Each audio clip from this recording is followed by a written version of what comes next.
Une fois de plus, le sujet qu'on va aborder nous concerne tous. Comment faire pour avoir une belle peau? Quelle méthode faut-il choisir? Docteur Sinoana, chirurgien esthétique. D'abord, moi je voudrais comprendre pourquoi la peau vieillit et est-ce qu'on peut ralentir ce vieillissement? Jean-Marc, je vais essayer d'être clair pour vous expliquer cela.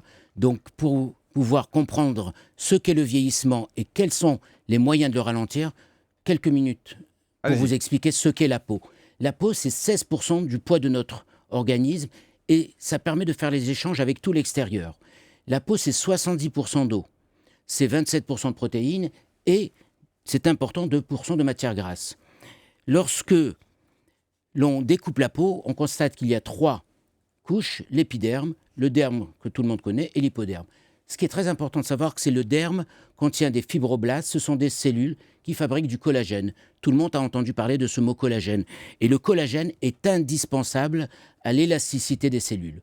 Ensuite, au-dessous, c'est l'hypoderme, c'est-à-dire le tissu graisseux, et lui permet de donner la morphologie de notre visage, de notre corps. La forme donc. La forme. Donc ça, c'est pour la constitution de la peau. Comment vieillit-elle?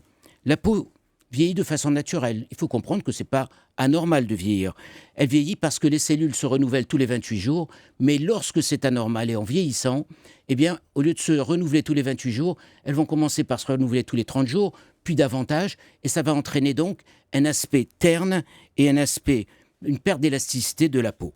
Ensuite s'installent 2 genres de rides, les petites rides qu'on appelle les rides fines, que l'on connaît parce que c'est la déshydratation de la peau qui les entraîne, et les rides d'expression qui sont dues à la contraction des muscles. On en a parlé au moment du botox et de l'acide hyaluronique. Ce sont les rides du front, les rides du lion, les sillons nasogéniens. Ensuite, il y a des petites taches brunes qui peuvent apparaître avec des taches rouges, des taches blanches. Tout cela donne au visage un signe de vieillissement. Alors, comment agir là-dessus? Eh bien, en essayant de ralentir tous ces éléments. La peau se déshydrate, on va la réhydrater. La peau subit un stress oxydatif à cause de l'apparition des radicaux libres, on va les réduire. Les hormones favorisent ce vieillissement, surtout malheureusement chez la femme, les hormones après la ménopause qui entraînent une réduction du collagène de 2% par an, mais aussi les autres problèmes comme les problèmes thyroïdiens. L'alimentation, là aussi l'alimentation peut agir. Une bonne alimentation de type méditerranéen peut permettre d'agir sur les radicaux libres. Ça veut dire beaucoup de légumes, beaucoup de poissons, c'est ça? Absolument. Et ça permet d'agir sur le stress oxydatif et sur les radicaux libres.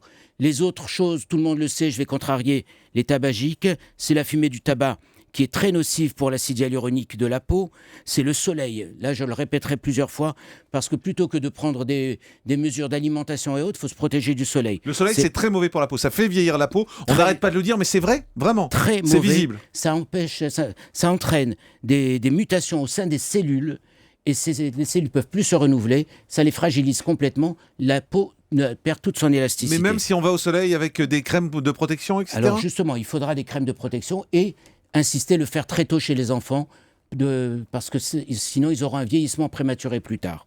Et puis ça dépend des types de peau, il faut quand même Oui, le dire. Si on veut rentrer dans les détails, ça dépend des types de peau. Le grand direct des médias, Jean-Marc Morandini.